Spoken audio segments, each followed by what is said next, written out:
This is ICASTnews.com, live and direct from the United Nations in New York City. And this is a World Opinion Cafe Forum. Another part of the United Nations, in Geneva, the United Nations High Commission for Human Rights today warned that it's possible that crimes against humanity and war crimes are being committed in Somalia.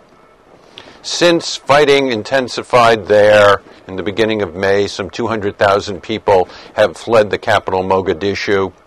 In general, in 2 decades of war, civil strife, and pure chaos, 1.3 million people have become refugees. If the situation isn't bad, it's getting worse and worse every day. Sometimes we run into the problem known as compassion fatigue.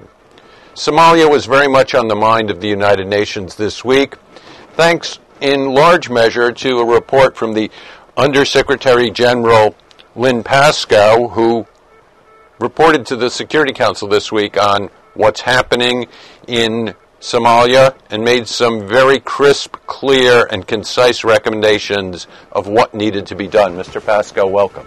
Thank you very much.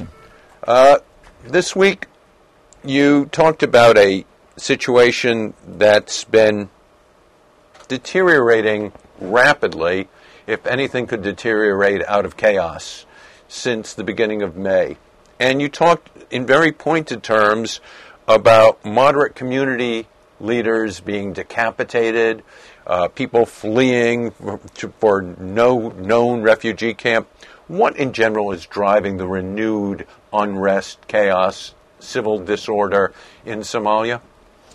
Well, in the first instance, if I can take it back just a bit, about, as you say, for 20 years it's been chaos and sort of a no-man's operation with people being killed all over the place, run by various kinds of clan groups and such, fighting each other.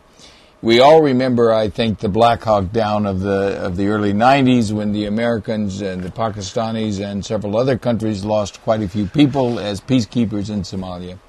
And so the world had chosen to essentially look the other way. About a year and a half ago, the Secretary General said, this can't go on. When I talk to people, they want to all change the subject. We have to figure out somehow to help Somalia. So we've actually been working on a strong effort with our special representative there, a Mauritanian by the name of Oud Abdullah, who's done a terrific job in putting together a government, a functioning coalition of the various people. Transitional federal government. The transitional federal government. And this government has been making sort of all of the right noises in terms of reaching out to everyone, trying to bring a coalition together, not radical, but certainly Islamist, and trying to sort of broaden the base. This has had very wide support. The President, Sheikh Sharif, others have been strongly supported. Security Council decided that they were going to back it by helping the African troops in there, that they were going to also try to get money to help the TFG, the transitional government, to develop its own military and police capabilities. The issue is now that government has been in place for a few months, and it has been having some success.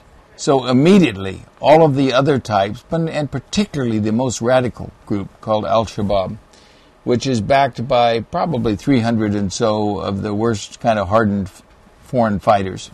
And by foreign fighters, we don't mean just people from the next door country. No, we mean ideological people that have been attracted, some of which are clearly tied to Al-Qaeda. Others, some of them may have been moved out of Iraq or Afghanistan, coming in. These guys know how to fight.